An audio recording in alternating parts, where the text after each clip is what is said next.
ஓம் சாந்தி 5/6/2024 சாக்கார முரளியின் சாரம்.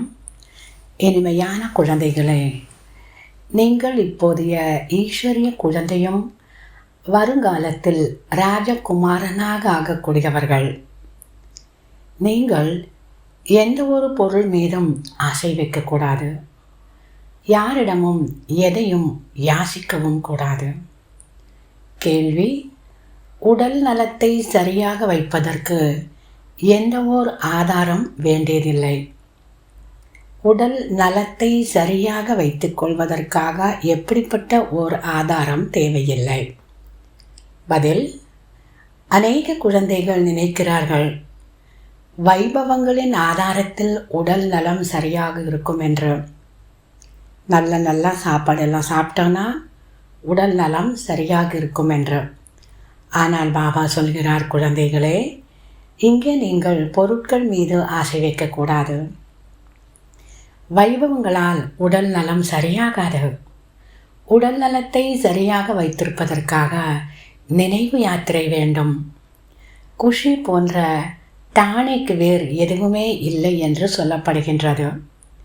நீங்கள் குஷியாக இருங்கள், நசாவில் இருங்கள்.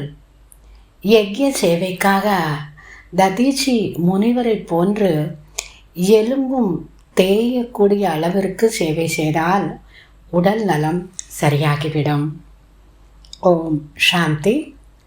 பாபா உங்களை கோவிலுக்கு தகுதியானவர்களாக ஆக்குகிறார். ஆனால் அவ்வளவு நசா அல்லது குசி குழந்தைகளுக்கு இருப்பதில்லை. ஏதேனும் ஒரு பொருள் கிடைக்கவில்லை என்றால் கோபித்துக் கொள்வார்கள். குழந்தைகளுடைய நிலைமை பார்த்து பாபாவிற்கு ஆச்சரியமாக இருக்கிறது. மாயாவின் சங்கிலிகளில் சிக்கிக் கொண்டிருக்கிறார்கள்.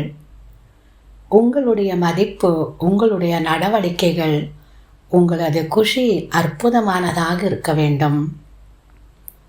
யார் உற்றார் உறவினரை மறப்பதில்லையோ அவர்கள் ஒருபோதும் பாபாவை நினைவு செய்ய முடியாது. பிறகு என்ன பதவி அடைவார்கள்? வியப்பாக உள்ளது. குழந்தைகளே, மாயா உங்களுடைய கடுமையான விரோதி. உங்களுக்கு இருப்பது போன்ற இத்தகைய விரோதி மற்றவர்களுக்கு கிடையாது. மனிதர்களோ இதை அறிந்து கொள்ளவே இல்லை. துச்ச புத்தியுடன் இருக்கின்றனர்.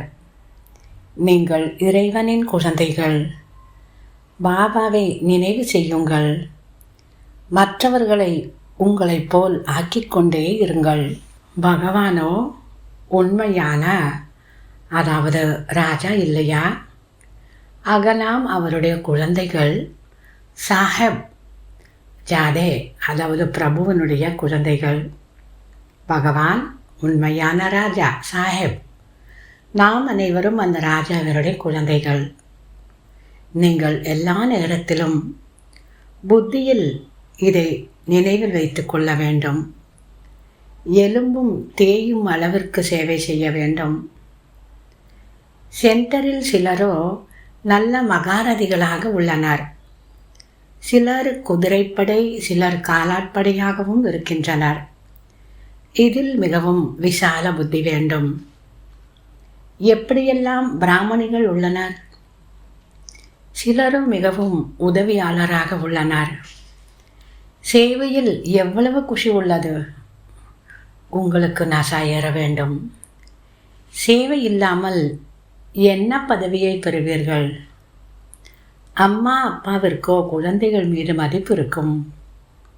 ஆனால் அவர்கள் தங்களுடைய மதிப்பை காப்பாற்றிக் கொள்ளவில்லை என்றால் பாபா என்னதான் சொல்வார்?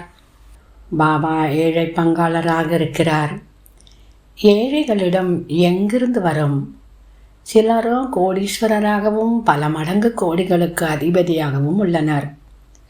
அவர்களுக்கு இங்கேயே சொர்க்கம் உள்ளது. இது மாயாவின் பகட்டாகும்.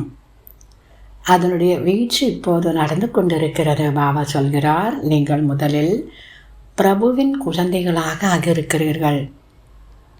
பிறகு அரச குமாரர்களாக ஆவீர்கள்.